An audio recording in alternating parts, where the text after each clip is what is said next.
Perkenalkan, nama saya Dimas Bidari, NIM 191427. Di dalam komunikasi bisnis ialah terdapat gagasan yang dimana terdapat personal ataupun impersonal yang memiliki gagasan atau ide tertentu untuk keberlanjutan bisnis, di mana yang memiliki simbol-simbol seperti syarat, mimik, ataupun gestur.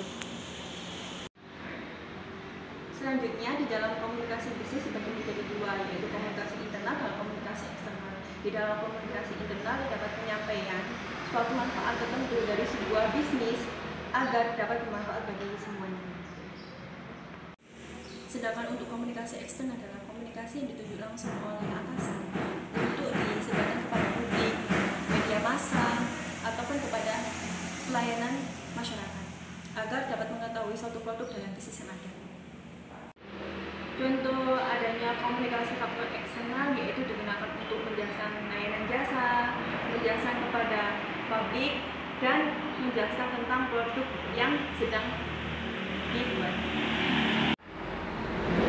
Selanjutnya adalah komunikasi nonverbal. Komunikasi nonverbal ini di saat kita menjelaskan, kita tidak menggunakan kata-kata, tetapi kita bisa menggunakan gestur, mimik, ataupun intonasi suara pada saat menjelaskan produk. Nama saya Siti Nur Fadila. Saya akan melanjutkan materi yang akan dibahas, yaitu tentang saluran komunikasi formal dan informal.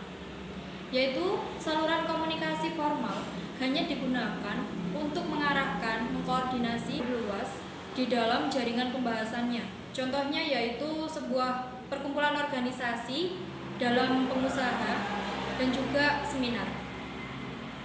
Selanjutnya yaitu peran komunikasi kolaboratif dalam organisasi bisnis, yaitu di dalam komunikasi kolaborasi terdapat komunikasi internal dan eksternal yang dimana dapat mencakup sinergi, berpikir pada pelayanan, selalu berusaha mengupdate komunikasi dengan baik. Perkenalkan, nama saya Rizal Triadi Febriantoro. Saya akan melanjutkan hambatan komunikasi bisnis. Hambatan komunikasi bisnis adalah segala sesuatu yang menghalangi atau mengganggu tercapainya komunikasi yang efektif. Secara garis besar terdapat 4 jenis hambatan, yaitu yang pertama hambatan personal, hambatan fisik, hambatan kultural atau budaya, 4 hambatan lingkungan. Nah, selanjutnya adalah tahapan mendengar. Dalam tahapan mendengar dapat menerima pesan dari komunikator dengan baik, dapat berupa pesan verbal maupun non-verbal, dan bisa fokus dengan lingkungan yang sesuai dan memadai dengan topik yang dibicarakan. Selanjutnya, cara menjadi pendengar yang efektif, mengutamakan penerimaan pesan sesuai memahami tahapan yang disampaikan komunikator dengan baik.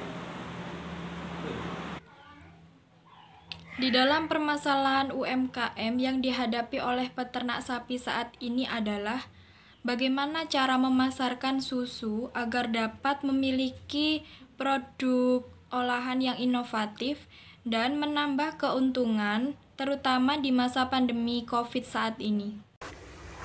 Identifikasi dalam permasalahan ini termasuk pada segi pemasaran pihak UMKM.